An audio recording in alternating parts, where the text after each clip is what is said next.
Hello and welcome to Adam's Music Box, where today is a different kind of episode because millions of people around the world will be mourning the death of Pope Francis.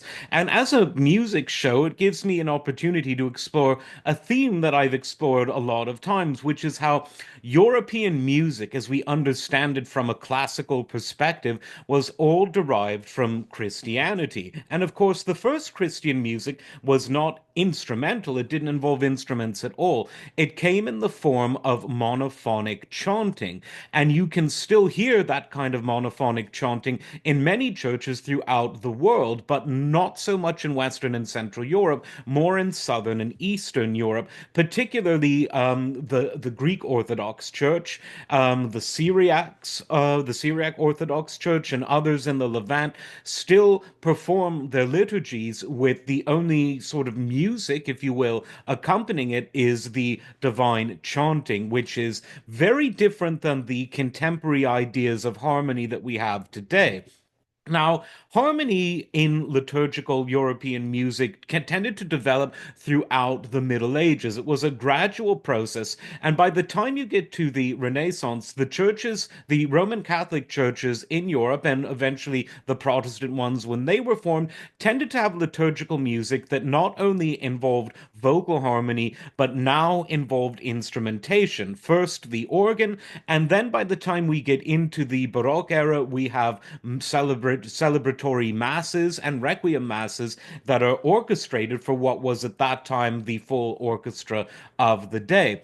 Things in Russia were different altogether because while the original Russian Orthodox chants were monophonic like the Greeks, by around the 17th century, you see a unique form of harmony developing there, which then informed the late birth of Russian classical secular music in the 19th century, that itself was, of course, influenced by the harmonies of the Orthodox chanting in that particular branch of the Orthodox Church. Those who may have watched the resurrection service in Moscow, because it was shown on a lot of big websites, you may have heard some chanting that sounds very familiar if you're a Rimsky-Korsakov fan, because in his Russian Easter Overture, he of course integrates many of those themes.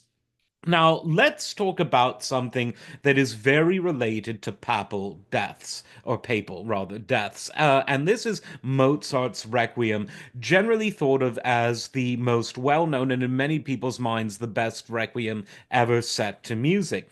It was a piece that, in Mozart's own life, was a subject of some controversy, but I cared less about that than about the musical statement that it made. In many ways, it was the zenith, the peak of classicism expressed through liturgical music, and in so doing, it even hinted at some of the beginnings of Romanticism, although it really is still within that high classical tradition. Now, many of the great European composers have written requiems, whether in the Catholic tradition, like Mozart, Dvorak, Berlioz, many others. Bruckner wrote many liturgical pieces as well. His Te Deum is one of the most beautiful things ever composed. And then one of my favorite requiems, the one of Brahms, the German requiem, written in the German language, and that has been performed at many Lutheran funerals. Now, the biggest papal funeral in the last sort of 20 years was in 2005 when Pope John Paul II died, and Mozart's Requiem was actually performed at his funeral. And like I said, for many important Catholic statesmen and clergy, you will hear the Mozart Requiem. President Kennedy, America's first Roman Catholic president, what was played at his funeral? Mozart's Requiem, and RCA Living Stereo issued at the time, and you can hear it now, a very beautiful recording of that. And so, if you're looking for music that is appropriate for the day, whether you're Catholic or whether you're not, whether you're anything at all, I would recommend listening to Mozart's Requiem. It's a beautiful piece of music. Lots of great recordings, but I would have to say my favorite is probably that of Karl Böhm. He really rose to the occasion and made it a monumental piece of beautiful sorrow, beautiful mourning.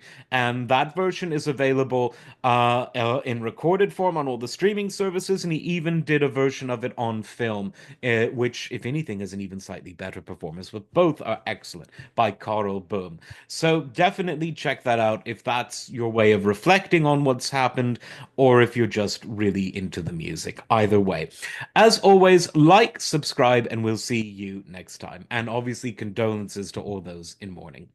Take care.